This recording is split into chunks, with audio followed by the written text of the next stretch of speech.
गौरी पुत्र गणेश भगवान जी की जय।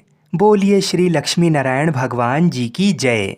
वृंदावन के वृक्ष को मरम न जाने कोई, यहाँ डाल डाल और पात पात श्री राधे राधे होए। बोलिए श्री राधा कृष्ण भगवान की जय। आज ज्येष्ठ मास के शुक्ल पक्ष की एकादशी तिथि है और इस एकादशी को निर्जला एकादशी के नाम से जाना जाता है। कुछ स्थानों पर इसे पांडव या भीमसेन एकादशी के नाम से भी जाना जाता है। शास्त्र अनुसार केवल निर्जला एकादशी का व्रत रखने और इसकी कथा को सुनने से साल भर की सभी 24 एकादशियों के व्रत का फल प्राप्त हो जाता है। तो आज मैं आपको सुना रहा हूँ निर्जला एकादशी की बड़ी ही दुर्लभ कथाएं। किंतु एक बात का विशेष ध्यान रखिएगा, इन कथाओं को पूरा सुनने से ही सभी मनोकामनाएं पूर्ण होती हैं। कथाओं को आधा अधूरा सुनने से पूर्ण फल प्राप्त नहीं होता है। तो आइए बड़ी ही श्रद्धा और प्रसन्नचित मन से इन कथाओं को सुनते हैं। एक समय की बात है, श्री ठाकुर मंदिर के महंत, जो कि प्रभु के बहुत प्रिय भक्त भी थे, अपने कुछ शिष्यों को साथ लेकर दक्षिण में तीर्थ दर्शन करते हुए एक नगर में पहुंचे। संध्या का समय था। मार्ग में बहुत ही रमणीय उपवन देख महंत जी का मन हुआ कि यहीं कुछ देर विश्राम करें, भोजन प्रसाद बनाकर हरि नाम संकीर्तन किया जाए। संयोग से वह स्थान एक वेश्या का था। वेश्या वहीं पास के भवन में रहती थी। महंत जी और उनके शिष्यों को इस बात का पता नहीं था कि जिस जगह वह रुके हैं, विश्राम व भोजन प्रसादी कर रहे हैं, वो स्थान एक वेश्या का है। वेश्या भी दूर से अपने भवन से हरि भक्तों की क्रियाओं का आनंद ले रही थी। द्वार पर बहुत सुंदर सुंदर श्वेत वस्त्र धारण किए हुए अपने साथ अपने ठाकुर जी को भी लाएं। आज मानो संतों के प्रभाव मात्र से पाप आसक्त उस वेश्या के हृदय में भी प्रभु का प्रेम उपजने लगा। स्वयं को बड़भागी जान उसने संतों को विध ना हो ये जानकर तथा अपने बारे में कुछ ना बताकर दूर से ही अपने भवन से ठाकुर जी के दर्शनों का आनंद लेती रही। जब सभी संतों का भोजन प्रसाद व संकीर्तन समाप्त हुआ तो अंत में वह वेश्या ने एक थाल में बहुत सारी स्वर्ण मुद्राएं लेकर महंत जी के समक्ष प्रस्तुत हुई और महंत जी को प्रणाम किया व बताया कि ये स्थान मेरा ही है, मैं यहाँ की मालकिन हूँ। महंत जी को बड़ी प्रसन्नता हुई ये जानकर और आभार व्यक्त करते हुए उन्होंने भी कहा कि ये बहुत ही रमणीय स्थान है, हमारे ठाकुर जी को भी बड़ा पसंद आया है ये स्थान। संकीर्तन में भी बड़ा मन लगा। अब वेश्या ने वो स्वर्ण से भरा हुआ थाल महंत जी की सेवा में प्रस्तुत किया। सच्चे संतों का स्वभाव होता है कि वो बिना जाने किसी भी अयोग्य व्यक्ति का धन या सेवा नहीं लेते हैं और शास्त्र भी अनुमति नहीं देता है। अतः महंत जी ने उस वेश्या से कहा कि हम बिना जाने ये धन स्वीकार नहीं कर सकते। आपने किस तरह से ये धन अर्जित किया है? वेश्या ने भी द्वार पर आए संतों से झूठ ना कहकर सारी बात सच सच बता दी। मैं एक वेश्या हूँ, समाज के आसक्त पुरुषों को रिझाती हूँ, उसी से मैंने ये धन अर्जित किया है। इतना कहकर वह महंत जी के चरणों में पूर्ण समर्पण करते हुए फूट फूट कर रोने लगी। वे महंत जी से श्री ठाकुर जी की भक्ति का दान देने का अनुग्रह करने लगी। महंत जी को भी दया आई उसके इस अनुग्रह पर, लेकिन वे बड़े धर्म संकट में पड़ गए। यदि वेश्या का धन स्वीकार किया तो धर्म की हानि होगी और यदि शरण में आए हुए को स्वीकार नहीं किया, मार्ग नहीं दिखाया, तो भी संत धर्म की हानि होगी। अब महंत जी ने अपने ठाकुर जी का ध्यान किया और उन्हीं को साक्षी कर वेश्या के सामने शर्त रखी और कहा, हम तो ये धन स्वीकार नहीं कर सकते। यदि तुम हृदय से अपने इस बुरे कर्म को छोड़ना ही चाहती हो तो ऐसा करो, इस पाप कर्म से अर्जित की हुई सारी संपत्ति को तुरंत बेचकर जो धन आए उससे हमारे ठाकुर जी के लिए सुंदर सा मुकुट बनवाओ। यदि हमारे प्रभु वह मुकुट स्वीकार कर लें तो समझ लेना उन्होंने तुम्हें माफ करके अपनी कृपा प्रदान की है। वेश्या का मन तो पहले ही निर्मल हो चुका था। महंत जी की आज्ञा सिरोधार्य कर तुरंत ही संपूर्ण संपत्ति बेचकर उसने ठाकुर जी के लिए कई लाख रुपए का सुंदर मुकुट बनवाया। कुछ ही दिनों में वेश्या ने मुकुट बनवाकर अपने नगर से महंत जी के साथ ठाकुर जी मंदिर के लिए प्रस्थान किया। मंदिर पहुंचते ही जब ये बात समस्त ग्रामवासियों और मंदिर के पुजारियों को पता चली कि अब वेश्या के धन से अर्जित मुकुट ठाकुर जी धारण करेंगे तो सभी अपना अपना रोष व्यक्त करने लगे और महंत जी और उस वेश्या का मजाक उड़ाने लगे। महंत जी सिद्ध पुरुष थे और ठाकुर जी की सर्वविदित प्रेमी भक्त भी थे, तो किसी ने उनका विरोध करने की चेष्टा नहीं की। अब देखिए, जैसे ही वो वेश्या मंदिर में प्रवेश करने लगी, द्वार तक पहुंची ही थी कि पूर्व का पाप बीच में आ गया। वेश्या वहीं रजस्वला हो गई। उसने अपना माथा पीट लिया और फूट फूट कर रोने लगी। मूर्छित होकर भूमि पर गिर पड़ी। वो सोचने लगी, संत की कृपा हुई, ठाकुर जी का अनुग्रह प्राप्त होने ही वाला था कि रजस्वला हो गई, मंदिर में जाने के लायक ना रही। सब लोग हंसी उड़ाने लगे। पुजारी भी महंत जी को कोसने लगे। अब महंत जी भी क्या करते, उन्होंने वेश्या के हाथ से मुकुट लेकर स्वयं ठाकुर जी के गर्भगृह प्रवेश कर श्री ठाकुर जी को मुकुट पहनाने लगे। इधर महंत जी बार बार मुकुट प्रभु के मस्तक पर धराएं और ठाकुर जी धारण ही ना करें। मुकुट बार बार ठाकुर जी के मस्तक से गिर जाया करता था। अब तो महंत जी भी निराश हो गए। सोचने लगे, हमसे ही बहुत बड़ा अपराध हुआ है। शायद प्रभु ने उस वेश्या को स्वीकार नहीं किया, इसलिए ठाकुर जी मुकुट धारण नहीं कर रहे हैं। अपने भक्त को निराश देखकर ठाकुर जी से रहा नहीं गया। अपने श्री विग्रह से ही बोल पड़े, बाबा आप निराश मत हो। हमने तो उसी दिन उस वेश्या को स्वीकार कर लिया था जिस दिन आपने उसे आश्वासन देकर हमारे लिए मुकुट बनवाने को कहा था। महंत जी ने कहा, प्रभु जब स्वीकार कर ही लिया है तो फिर उस बेचारी का लाया हुआ मुकुट धारण क्यों नहीं कर रहे हैं। ठाकुर जी बोले, मुकुट तो हम उसी वेश्या के हाथ से ही धारण करेंगे। इतने प्रेम से लाई है तो पहनेंगे भी उसी के हाथ से। उसे तो तू बाहर ही छोड़कर आ गया और खुद मुकुट पहना रहा है मुझको। महंत जी ने कहा, प्रभु जी वो रजस्वला है, वो मंदिर में नहीं प्रवेश कर सकती। अब तो ठाकुर जी जिद करने लगे, इसी समय लाओ, हम तो उसी के हाथ से पहनेंगे मुकुट। मंदिर के समस्त पुजारियों ने प्रभु की ये आज्ञा सुन दांतों तले उंगलियां दबा लीं। सब विस्मित से हो गए। संपूर्ण मंदिर में हाहाकार मच गया। जिसने सुना वो अचंभित हो गया। ठाकुर जी की आज्ञा को सिरोधार्य कर सैकड़ों लोगों की उपस्थिति में उस वेश्या को सम्मानपूर्वक मंदिर में प्रवेश करवाया गया। अपने हाथों से वेश्या ठाकुर जी को मुकुट धारण करने लगी। नैनों से अविरल आंसू की धाराएं बह रही थीं, किंतु अद्भुत दशा हुई होगी। जरा सोचिए, ठाकुर जी भक्त की इसी दशा का तो आनंद ले रहे थे। ठाकुर जी का श्री विग्रह बहुत बड़ा होने के कारण ऊपर चढ़कर मुकुट पहनाना पड़ता है। भक्त के अश्रु से प्रभु के संपूर्ण मुखार विंद का मानो अभिषेक हो गया। वेश्या के मुख से शब्द नहीं निकल रहे थे, नयन अविरल अश्रु बहा रहे हैं। आज ठाकुर जी ने उस प्रेम स्वरूप भेंट स्वीकार करने हेतु अपना मस्तक नीचे झुका दिया और मुकुट धारण कर उस वेश्या को वो पद प्रदान किया जिसके लिए बड़े बड़े देवता संत महात्मा हजारों वर्ष तप अनुष्ठान करते हैं, पर उन महाप्रभु का अनुग्रह प्राप्त करने में असमर्थ रहते हैं।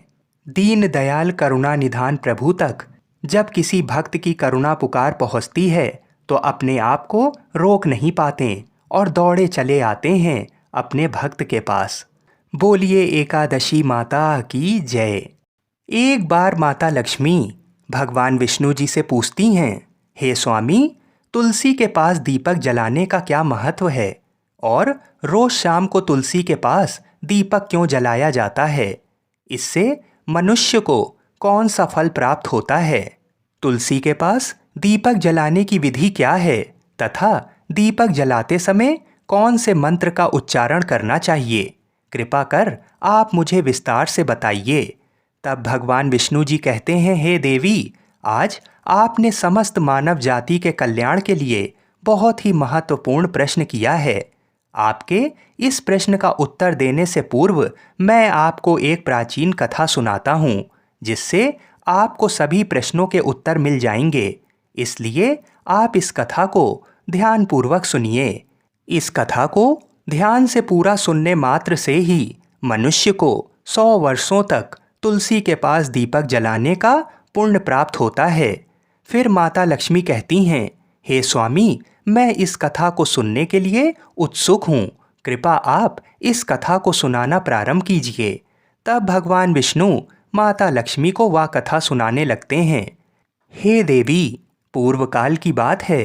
दक्षिण दिशा में तुंगभद्रा नाम की एक बहुत बड़ी नदी है। इस नदी के किनारे पर हरिहरपुर नाम का एक अत्यंत सुंदर नगर बसा हुआ था। उसी नगर में काशी नाम के एक ब्राह्मण निवास करते थे। वे अत्यंत गुणवान, चरित्रवान, धर्म कार्य करने वाले तथा वेदों के मार्ग पर चलने वाले थे। उन्होंने समस्त शास्त्र का अध्ययन किया हुआ था। उस ब्राह्मण की एक पत्नी थी, जिसे लोग दुराचारणी कहकर पुकारते थे, क्योंकि उसके कर्म ही उसके नाम के अनुसार थे। वह सदैव ही अपने पति को अपमानित करती थी। वह अपने पति के लिए कुवाच्य कहती थी, पति को भयंकर दुख देती थी, पति के लिए कभी भोजन नहीं बनाती थी। उसने अपने पति के साथ कभी शयन नहीं किया, कभी उसके साथ प्रेम से व्यवहार नहीं किया। पति के मित्र, परिवार के लोग घर पर आते तो वह स्त्री उनको अपमानित करके भगा दिया करती थी और स्वयं काम भाव से उन्मत्त होकर निरंतर अन्य व्यभिचारिणी स्त्रियों के साथ घूमा करती थी। उसका मन पति को छोड़कर पराये पुरुषों में लगा रहता था। उसने कभी अपने पति से प्रेम से बात नहीं की, किंतु पराये पुरुषों के संग बैठकर बातें किया करती थी। पराये पुरुषों को मोहित करने के लिए सज धज कर गाँव में घूमने जाया करती थी। कभी वह वन में किसी वृक्ष के नीचे खड़ी रहकर सुंदर पुरुषों की राह देखने लगती और किसी दुष्ट पुरुष को मोहित करके उसके संग भोग विलास किया करती थी। फिर एक दिन वह दुराचारिणी स्त्री वन में जाकर एक वृक्ष के नीचे खड़ी हो गई। उसका चित्त काम से भरा हुआ था। वह किसी सुंदर कामी पुरुष की राह देख रही थी, किंतु बहुत समय निकलने के बाद भी उस स्थान पर कोई पुरुष नहीं आया। इसलिए वह अत्यंत दुखी हो गई और प्रियतम की खोज में इधर उधर देखने लगी। उस दिन उसका सारा परिश्रम व्यर्थ हो गया। वहां पर खड़ी होकर वह नाना प्रकार की बातें कहकर विलाप करने लगी। आज तो इस मार्ग में कोई भी सुंदर पुरुष नहीं आया। अब मैं कैसे अपने काम वासना को शांत करूं? वह जोर जोर से विलाप करने लगी। उस जंगल में एक भयानक बाघ निवास करता था। उस पापिनी स्त्री की आवाज़ सुनकर वह जाग गया और उछलकर उस स्त्री का भक्षण करने के लिए उसके पास आ गया। उस भयंकर बाघ को देखकर उस स्त्री के पसीने छूटने लगे। वह भय से थर थर कांपने लगी। वह स्त्री कुछ करती, इतने में ही उस बाघ ने अपने पंजे से उसे घायल कर दिया और वह स्त्री जमीन पर गिर पड़ी। जमीन पर गिरते ही वह स्त्री चिल्लाते हुए बोली, अरे बाघ, तू किस लिए यहाँ पर आया है? मुझे क्यों मार रहा है? तुम मुझे छोड़ दो। मेरा भक्षण करके तुम्हें क्या मिलेगा? उस स्त्री की ये बात सुनकर वह भयानक बाघ क्षण भर के लिए रुक गया और हंसते हुए बोला, हे दुष्टा, आज विधाता ने तुझे मेरा ग्रास नियुक्त किया है। तुझ जैसी पापनी स्त्री का भक्षण करना ही मेरा काम है, तभी तुझे इस शरीर से मुक्ति मिलेगी। वह स्त्री कहने लगी, हे बाघ, तुम कौन हो? मुझे सच सच बताओ, तुम्हें किस कारण से बाघ की योनि में जन्म लेना पड़ा और तुम मुझ जैसी स्त्रियों का भक्षण क्यों करते हो? पहले मुझे सारी बात बताओ और फिर मेरा भक्षण करो। फिर बाघ कहने लगता है, हे पापनी, मैं तुझे पूर्व जन्म का वृतांत सुनाता हूँ, किस कारण से मुझे बाघ बनना पड़ा। पूर्व काल में दक्षिण देश में एक नदी थी। उस नदी के तट पर एक नगरी बसी हुई थी। उस नगरी में मैं निवास किया करता था। मैं एक ब्राह्मण का पुत्र था और नदी के किनारे बैठकर यज्ञ आदि कार्य किया करता था। मैंने उस जन्म में अनेक पापियों के लिए यज्ञ किया, उन पापियों के घर का भोजन किया। मैंने धन के लोभ से अनेक पापियों के लिए कार्य किया। जिन वस्तुओं का दान ब्राह्मण को नहीं लेना चाहिए, उन वस्तुओं का दान भी मैंने ग्रहण किया और दूसरों से धन लेता था, लेकिन कभी वापस नहीं करता था। इस प्रकार से पाप करते हुए मुझे बहुत साल बीत गए और मैं वृद्ध हो गया। मेरे बाल सफ़ेद हो गए, मुंह के सारे दांत गिर गए, लेकिन फिर भी मेरी दान लेने की आदत नहीं छूटी और मैं पाप करता चला गया। फिर एक दिन मैं धन के लोभ से नदी किनारे गया और अन्य धूर्त ब्राह्मणों के साथ मिलकर हमने लोगों को ठगा। झूठ मंत्र वचन बोलकर हमने बिना विधि विधान किए ही देवी देवताओं का पूजन किया और बहुत सारा धन दान में ले लिया। फिर उसी स्थान पर एक बीमार कुत्ते ने मेरे पैर में काट लिया और मैं मूर्छित होकर गिर पड़ा। उसी क्षण मेरे प्राण चले गए। फिर यम के दूत उस स्थान पर प्रकट हुए और मुझे पकड़कर यमपुरी ले गए। यहाँ पर यमराज ने चित्रगुप्त से मेरे कर्मों का लेखा जोखा निकालने के लिए कहा। फिर चित्रगुप्त कहने लगे, हे धर्मराज, इस ब्राह्मण ने घोर पाप किए हैं। इसने दूसरों से झूठ कहकर धन लूटा है। विधि विधान से पूजा ना करके झूठ मंत्र बोलकर भगवान का अपमान किया है। इसलिए ये पापी ब्राह्मण केवल नरक जाने के ही योग्य है। फिर यमराज ने अपने दूतों को आदेश देकर मुझे नरक की अग्नि में डाल दिया और कई वर्षों तक सजा भोगने के बाद मुझे बाघ का शरीर प्राप्त हुआ और मैं इस दुर्गम वन में निवास करने लगा। मैं अपने पूर्व जन्म के पापों को याद करके कभी महात्मा, साधु पुरुष, सती स्त्रियों का भक्षण नहीं करता हूँ। मैं केवल पापी, दुराचारी तथा उल्टा स्त्रियों का ही भक्षण करता हूँ ताकि मुझे पाप से मुक्ति मिल जाए। फिर बाघ उस स्त्री से कहने लगा, हे पापिनी, तेरे आचरण से तू उल्टा दिखाई देती है।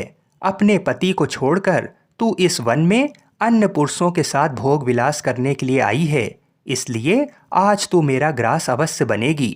इतना कहकर उस बाघ ने अपने तीक्ष्ण नाखून से उस पापी स्त्री के टुकड़े टुकड़े करके उसे खा लिया। फिर उस स्थान पर यम के दूत प्रकट हुए और उस पापिनी स्त्री को उठाकर यमपुरी ले गए। चित्रगुप्त ने उस स्त्री का लेखा जोखा निकाला और यमराज को बताया। यमराज ने उस स्त्री को घोर नरक में डाल दिया। कई वर्षों तक नरक की अग्नि में जलने के बाद उसने फिर पृथ्वी लोक पर एक चांडाल के घर में जन्म लिया और वो फिर से दुख भोगने लगी। इस दुख को सहन करते करते एक दिन वह तीर्थ में स्नान करने के उद्देश्य से अनंतपुरा में चली गई। वहाँ पर एक आश्रम के बाहर निवास करने लगी। वहाँ उस आश्रम में एक तुलसी का पौधा था।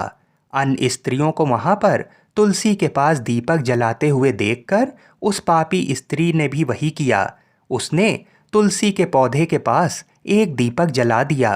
फिर उसी रात हृदयघात से उसकी मृत्यु हो गई और यमराज के दूत उसे ले जाने के लिए वहाँ पर प्रकट हुए। जैसे ही यम के दूत उस पापी स्त्री को पास में बांधकर ले जाने लगे, तभी भगवान विष्णु के दो पार्षद उस स्थान पर प्रकट हुए और उन्होंने उन दोनों को रोक लिया और कहने लगे, हे दूतों, इस स्त्री को तुम छोड़ दो। ये स्त्री नरक जाने के योग्य नहीं है। तुम किसके आदेश से ऐसा अधर्म कर रहे हो? तब उन यमदूतों ने कहा कि हम यमराज के आदेश से इसे लेने आए हैं, किंतु आप हमें किस कारण से रोक रहे हैं? ये स्त्री अत्यंत पापी है। तब भगवान विष्णु के पार्षद कहने लगे, ये स्त्री तो विष्णु भक्त है, ये नरक जाने योग्य नहीं है। इसने शाम को तुलसी के पास दीपक जलाया है, इसी कारण से इसके समस्त पाप नष्ट हो गए हैं, इसलिए अब ये नरक जाने के योग्य नहीं है, ये स्वर्ग जाने की अधिकारी बन चुकी है। पार्षदों की बात सुनकर यमदूतों ने उस स्त्री को उस स्थान पर छोड़ दिया और यमलोक लौट गए। वहां जाकर उन्होंने यमराज को सारा वृतांत सुना दिया। फिर भगवान विष्णु के पार्षद उस स्त्री को दिव्य विमान में बिठाकर स्वर्ग लोक ले गए। भगवान विष्णु कहते हैं, हे देवी, इस प्रकार से तुलसी के पास केवल दीपक जलाने मात्र से ही मनुष्य के सभी पाप नष्ट हो जाते हैं। जो स्त्री नित्य शाम को तुलसी के पास दीपक जलाती है वह सौभाग्यशाली बनती है, उसके पूर्व जन्मों के सभी पाप नष्ट हो जाते हैं, उसे सुख समृद्धि की प्राप्ति होती है। भगवान विष्णु कहते हैं, हे देवी, हजारों अमृत के घड़ों से नहलाने पर भी श्री हरि विष्णु को उतनी तृप्ति नहीं होती जितनी वे मनुष्यों के द्वारा तुलसी का एक पत्ता चढ़ाने से प्राप्त करते हैं। 10,000 गौदान से मानव जो फल प्राप्त करता है वही फल तुलसी पत्र के दान से पा लेता है। जो मृत्यु के समय अपने मुख में तुलसी पत्र का जल पा लेता है वह संपूर्ण पापों से मुक्त होकर भगवान श्री हरि विष्णु के धाम जाता है। हिंदू धर्म में तुलसी के पौधे का महत्व सबसे अधिक है। इसकी सबसे पहले पूजा भगवान विष्णु जी ने की थी।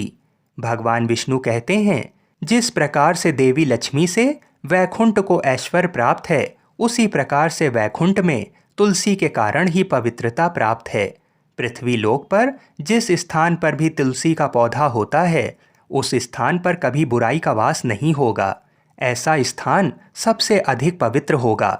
इसी कारण से हमें हमारे घर में तुलसी का पौधा अवश्य लगाना चाहिए। इस प्रकार से भगवान विष्णु ने तुलसी के पास दिया जलाने का महत्व बताया। बोलिए श्री लक्ष्मी नारायण भगवान की जय। बोलिए श्री तुलसी शालीग्राम जी की जय। बोलिए श्री बद्रीनाथ जी की जय। सर्वज्ञ वेद व्यास जी ने पांडवों को चारों पुरुषार्थ धर्म, अर्थ, काम और मोक्ष देने वाली एकादशी व्रत का संकल्प कराया था। तब युधिष्ठिर ने कहा, जनार्दन, ज्येष्ठ मास के शुक्ल पक्ष में जो एकादशी पड़ती है, कृपा कर उसका वर्णन कीजिए। भगवान श्री कृष्ण जी ने कहा, हे राजन, इसका वर्णन परम धर्मात्मा सत्यवती नंदन व्यास जी करेंगे, क्योंकि वे संपूर्ण शास्त्रों के तत्वज्ञ और वेद वेदांगों के पारंगत विद्वान हैं। तब वेद व्यास जी कहने लगे, कृष्ण पक्ष और शुक्ल पक्ष दोनों पक्षों की एकादशी में अन्न खाना वर्जित है। द्वादशी के दिन स्नान करके पवित्र हो और फूलों से भगवान केशव की पूजा करें। फिर नित्य कर्म समाप्त होने के पश्चात पहले ब्राह्मणों को भोजन देकर अंत में स्वयं भोजन करें। ये सुनकर भीमसेन बोले, परम बुद्धिमान पितामह, मेरी उत्तम बात सुनिए। राजा युधिष्ठिर, माता कुंती, द्रौपदी, अर्जुन, नकुल और सहदेव ये एकादशी को कभी भोजन नहीं करते और मुझसे भी हमेशा यही कहते हैं कि भीमसेन एकादशी को तुम भी ना खाया करो। परंतु मैं उन लोगों से यही कहता हूँ कि मुझसे भूख नहीं सही जाएगी। भीमसेन की बात सुनकर व्यास जी ने कहा, यदि तुम नरक को दूषित समझते हो और तुम्हें स्वर्गलोक की प्राप्ति अभीष्ट है और तो दोनों पक्षों की एकादशियों के दिन भोजन नहीं करना चाहिए। भीमसेन बोले, महाबुद्धिमान पितामह, मैं आपके सामने सच कहता हूँ, मुझसे एक बार भोजन करके भी व्रत नहीं किया जा सकता, तो फिर उपवास करके मैं कैसे रह सकता हूँ। मेरे उदर में व्रक नामक अग्नि सदा प्रज्वलित रहती है, अतः जब मैं बहुत अधिक खाता हूँ तभी ये शांत होती है। इसलिए महामुनि, मैं पूरे वर्ष भर में केवल एक ही उपवास कर सकता हूँ, जिससे स्वर्ग की प्राप्ति सुलभ हो तथा जिसके करने से मैं कल्याण का भागी हो सकूँ। ऐसा कोई एक व्रत निश्चय करके बताइए, मैं उसका यथोचित रूप से पालन करूँगा। व्यास जी ने कहा, भीम, ज्येष्ठ मास में सूर्य वृष राशि पर हो या मिथुन राशि पर, शुक्ल पक्ष में जो एकादशी हो उसका यत्न पूर्वक निर्जल व्रत करो। केवल कुल्ला या आचमन करने के लिए मुख में जल डाल सकते हो। उसको छोड़कर किसी प्रकार का जल विद्वान पुरुष मुख में ना डालें, अन्यथा व्रत भंग हो जाता है। एकादशी को सूर्योदय से लेकर दूसरे दिन के सूर्योदय तक मनुष्य जल का त्याग करे तो ये व्रत पूर्ण होता है। तदनंतर द्वादशी को प्रभात काल में स्नान करके ब्राह्मणों को विधि पूर्वक जल और स्वर्ण का दान करें। इस प्रकार सब कार्य पूरा करके जितेंद्रिय पुरुष ब्राह्मणों के साथ भोजन करें। वर्ष भर में जितनी एकादशियां होती हैं उन सब का फल निर्जला एकादशी के पालन मात्र से मनुष्य प्राप्त कर लेता है, इसमें तनिक भी कोई संदेह नहीं है। शंख चक्र और गदा धारण करने वाले भगवान केशव ने मुझसे कहा था कि यदि मानव सबको छोड़कर एकमात्र मेरी शरण में आ जाए और एकादशी को निराहार रहे तो वह सब पापों से छूट जाता है। एकादशी व्रत करने वाले पुरुष के पास विशालकाय विकराल आकृति और काले रंग वाले दंडपाशधारी भयंकर यमदूत नहीं आते। अंतकाल में पीतांबरधारी सौम्य स्वभाव वाले, हाथ में सुदर्शन धारण करने वाले और मन के समान वेगशाली विष्णु दूत आखिर इस वैष्णव पुरुष को भगवान विष्णु के धाम में ले जाते हैं। अतः निर्जला एकादशी को पूर्ण यत्न करके उपवास और श्री हरि का पूजन करो।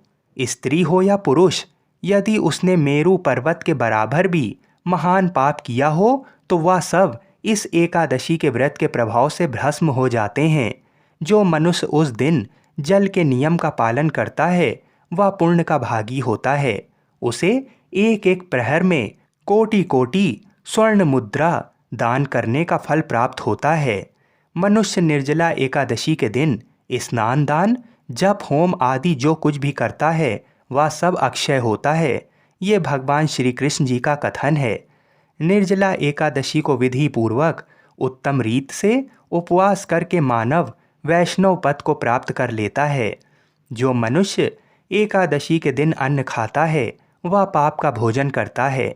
इस लोक में वह चंडाल के समान है और मरने पर दुर्गति को प्राप्त होता है। जो निर्जला एकादशी को उपवास करके दान करेंगे वे परम पद को प्राप्त होंगे। जिन्होंने एकादशी को उपवास किया है वे ब्रह्म हत्यारे, शराबी, चोर तथा गुरुद्रोही होने पर भी सब पातकों से मुक्त हो जाते हैं। कुंती नंदन, निर्जला एकादशी के दिन श्रद्धालु स्त्री पुरुषों के लिए जो विशेष दान और कर्तव्य विहित है उन्हें सुनो। उस दिन जल में शयन करने वाले भगवान विष्णु का पूजन तथा जलमयी धेनु का दान करना चाहिए अथवा प्रत्यक्ष धेनु या घृतमयी धेनु का दान उचित है। पर्याप्त दक्षिणा और भांति भांति के मिष्ठानों द्वारा यत्नपूर्वक ब्राह्मणों को संतुष्ट करना चाहिए। ऐसा करने से ब्राह्मण अवश्य संतुष्ट होते हैं और उनके संतुष्ट होने पर श्री हरि मोक्ष प्रदान करते हैं। जिन्होंने सम, दम और दान में प्रवृत्त हो श्री हरि की पूजा और रात्रि में जागरण करते हुए इस निर्जला एकादशी का व्रत किया है, उन्होंने अपने साथ ही बीती हुई 100 पीढ़ियों को और आने वाली 100 पीढ़ियों को भगवान वासुदेव के परम धाम में पहुंचा दिया है। निर्जला एकादशी के दिन अन्न, वस्त्र, गौ जल, सैया, सुंदर आसन, कमंडल तथा छाता दान करने चाहिए। जो श्रेष्ठ तथा सुपात्र ब्राह्मण को जूता दान करता है वह सोने के विमान पर बैठकर स्वर्गलोक में प्रतिष्ठित होता है। जो इस एकादशी की महिमा को भक्ति पूर्वक सुनता है अथवा उसका वर्णन करता है वह स्वर्गलोक में जाता है। चतुर्दशी युक्त अमावस को सूर्य ग्रहण के समय श्राद्ध करके मनुष्य जिस फल को प्राप्त करता है वही फल इसके श्रवण से भी प्राप्त होता है। मैं भगवान केशव की प्रसन्नता के लिए एकादशी को निराहार रहकर आचमन के सिवा दूसरे जल का भी त्याग करूँगा। द्वादशी को देवेश्वर भगवान विष्णु का पूजन करना चाहिए। गंध, धूप, पुष्प और सुंदर वस्त्र से विधि पूर्वक पूजन करके जल के घड़े के दान का संकल्प करते हुए ऐसा कहना चाहिए, संसार सागर से तारने वाले हे देव ऋषिकेश, इस जल के घड़े का दान करने से आप मुझे परम गति की प्राप्ति कराइए। भीमसेन, निर्जला एकादशी जो शुभ एकादशी होती है उसका निर्जल व्रत करना चाहिए। उस दिन श्रेष्ठ ब्राह्मणों को शक्कर के साथ जल के घड़े का दान करना चाहिए। ऐसा करने से मनुष्य भगवान विष्णु के समीप पहुंचकर आनंद का अनुभव करता है। आज ही के दिन भगवान श्री कृष्ण जी ने देवी रुक्मणी का हरण किया था, अतः ये एकादशी रुक्मणी हरण एकादशी के नाम से भी जानी जाती है। बोलिए श्री राधा कृष्ण भगवान की जय। आइए अब मनोकामनाओं की पूर्ति करने वाली दूसरी कथा को सुनते हैं। श्री कृष्ण भगवान का एक बहुत बड़ा भक्त हुआ, लेकिन वो बहुत गरीब था।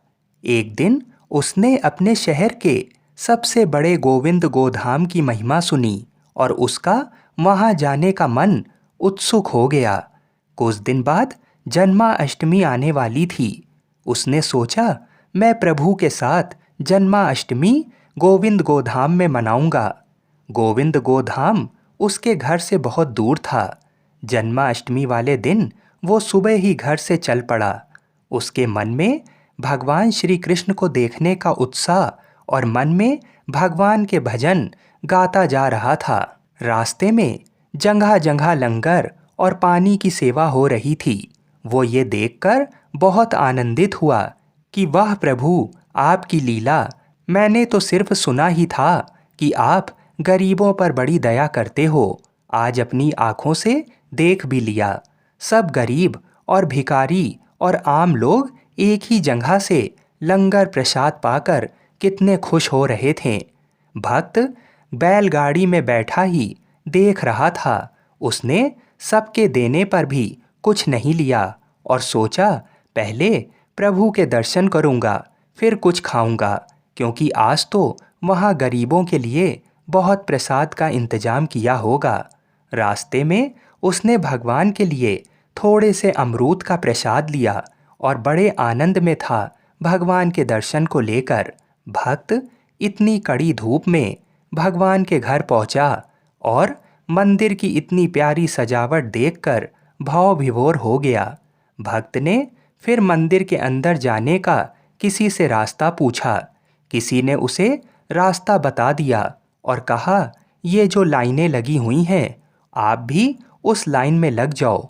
वो भक्त भी उसी लाइन में लग गया और वहाँ बहुत ही भीड़ थी। पर एक और लाइन उसके साथ ही थी, पर वो एकदम खाली थी। भक्त को बड़ी हैरानी हुई कि यहाँ इतनी भीड़ है और यहाँ तो बारी ही नहीं आ रही है और वो लाइन से लोग जल्दी जल्दी दर्शन करने जा रहे हैं। उस भक्त से रहा ना गया। उसने अपने साथ वाले भक्त से पूछा कि भैया, यहाँ इतनी भीड़ और वो लाइन इतनी खाली क्यों है, और वहाँ सब जल्दी जल्दी दर्शन के लिए कैसे जा रहे हैं? वो तो हमारे से काफ़ी बाद में आए थे। तब उस दूसरे भक्त ने कहा, भाई, ये अमीरों की लाइन है, इसमें गांव के अमीर लोग हैं। भक्त ने जैसे ही ये बात सुनी तो उसकी आंखें खुली रह गईं। उसने मन में सोचा, भगवान के दर पे क्या अमीर क्या गरीब, यहाँ तो सब समान होते हैं। कितनी देर भूखे प्यासे रहकर उस भक्त की बारी दरबार में आ ही गई और भगवान को वो दूर से देख रहा था और उनकी छवि को देखकर बहुत आनंदित हो रहा था। वो देख रहा था कि भगवान को तो सब लोग यहाँ 56 भोग चढ़ा रहे हैं और वो अपने थोड़े से अमरूद सबसे छुपा रहा था। जब दर्शन की बारी आई तो सेवादारों ने उसे ठीक से दर्शन भी नहीं करने दिए और जल्दी चलो ऐसा कहते हुए उसे आगे बढ़ा दिया। उसकी आंखें भर आईं और उसने चुपके से अपने वो अमरूद वहाँ रख दिए और दरबार से बाहर चला गया। जब दरबार के बाहर गया तो लंगर प्रसाद लिखा हुआ था। भक्त को बहुत भूख लगी थी। सोचा, अब प्रसाद ग्रहण कर लूं। जैसे ही वो लंगर खाने पहुंचा तो 2 दरबान खड़े थे। वहाँ उन्होंने उस भक्त को रोका और कहा कि ये सिर्फ अमीरों के लिए है, आप यहाँ प्रसाद नहीं ले सकते। भक्त ने कहा, मैं तो अमीर नहीं हूँ, फिर मेरा यहाँ क्या काम। भक्त की आंखों में इतने आंसू आ गए और वो फूट फूट कर रोने लगा और भगवान से नाराज हो गया और अपने घर वापस जाने लगा। रास्ते में वो भगवान से मन ही मन बातें करता रहा और उसने कहा, प्रभु, आप भी अमीरों की तरफ हो गए, आप भी बदल गए हैं। प्रभु, मुझे आपसे तो ये आशा ना थी, और सोचते सोचते सारे रास्ते रोता रहा। भक्त घर पर पहुंचकर रोता रोता सो गया। भक्त को भगवान ने नींद में दर्शन दिए और भक्त से कहा, तुम नाराज मत हो, तुम मेरे प्यारे भक्त हो। भगवान ने कहा, अमीर लोग तो सिर्फ मेरी मूर्ति के दर्शन करते हैं, अपने साक्षात दर्शन तो मैं तुम जैसे भक्तों को देता हूँ, और मुझे 56 भोग से कुछ भी लेना देना नहीं है। मैं तो भक्त के भाव खाता हूँ और उनके आंसू पी लेता हूँ। ये देख, मैं तेरे भाव से चढ़ाए हुए अमरूद को खा रहा हूँ। भक्त का सारा संदेह दूर हुआ और वो भगवान के साक्षात दर्शन पाकर गदगद हो गया, और उसका गोविंद गोधाम जाना सफल हुआ, और भगवान को खुद उसके घर चलकर आना पड़ा। आप लोग बड़े ही प्रेम से बोलिए, श्री राधा कृष्ण भगवान की जय, श्री तुलसी शालीग्राम भगवान की जय।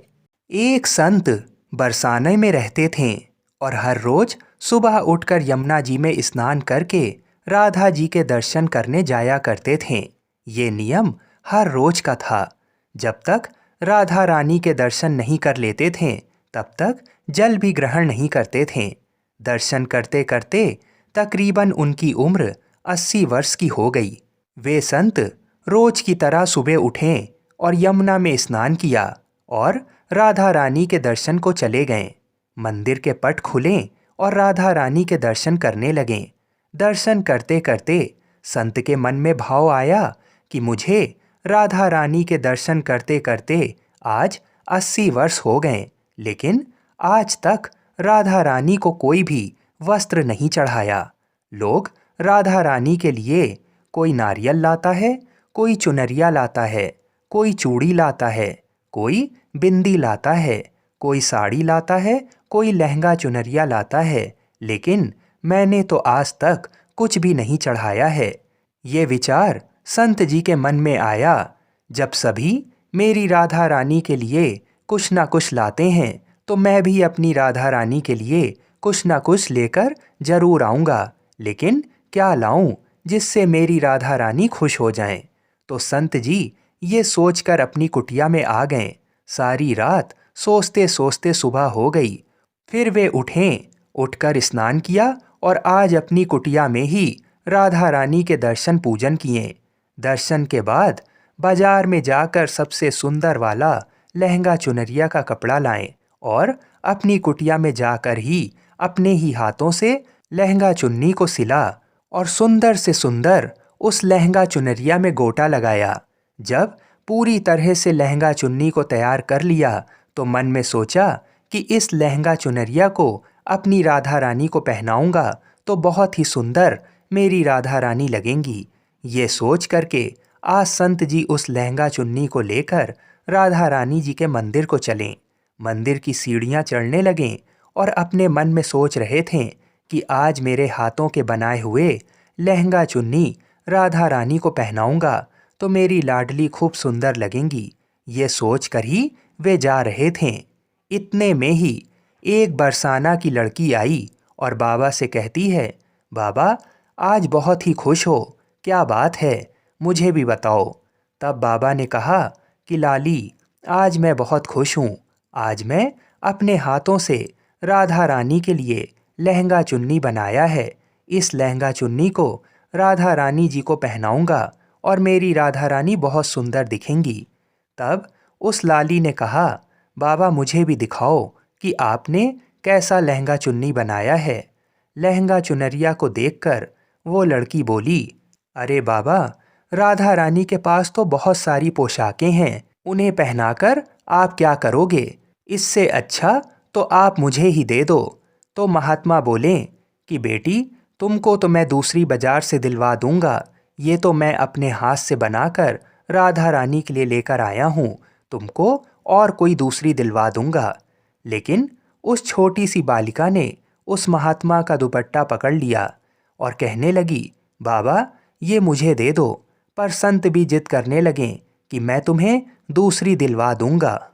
लेकिन उस कन्या ने उनकी बात ना सुनी और संत के हाथ से वह लहंगा चुन्नी छीनकर भाग गई। अब तो बाबा को बहुत ही दुख लगने लगा कि मैंने आज तक राधा रानी को कुछ भी नहीं चढ़ाया था, लेकिन जब मैं लेकर आया तो ये लाली उसे लेकर भाग गई। मेरा तो जीवन ही खराब है, अब मैं क्या करूँगा? ये सोचकर संत उसी सीढ़ियों में बैठकर रोने लगे।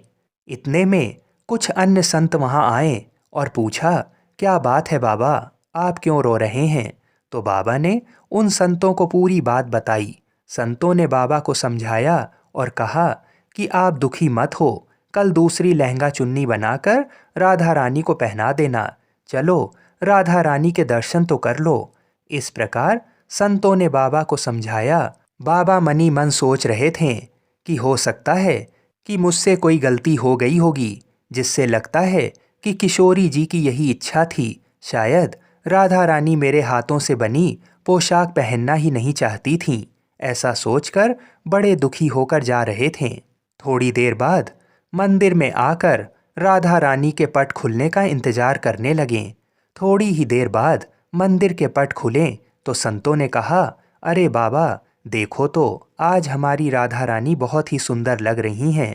संतों की बात सुनकर जैसे ही बाबा ने अपना सिर उठाकर देखा तो जो लहंगा चुन्नी बाबा अपने हाथों से बनाकर लाए थे वही आज राधा रानी ने पहना था। बाबा बहुत ही खुश हो गए और राधा रानी से कहा, हे राधा रानी, आपको इतना भी सब्र नहीं रहा, आप मेरे हाथों से मंदिर की सीढ़ियों से ही लेकर भाग गईं, ऐसा क्यों? सर्वेश्वरी श्री राधा रानी ने कहा कि बाबा, आपके भाव को देखकर मुझसे रहा नहीं गया, और ये केवल पोशाक नहीं है, इसमें आपका प्रेम है, इसलिए तो मैं खुद ही आकर आपसे लहंगा चुन्नी छीन कर भाग गई। इतना सुन कर के बाबा भाव विभोर हो गए और बाबा ने उसी समय किशोरी जी का लाख लाख धन्यवाद किया। बोलिए श्री राधा कृष्ण भगवान की जय।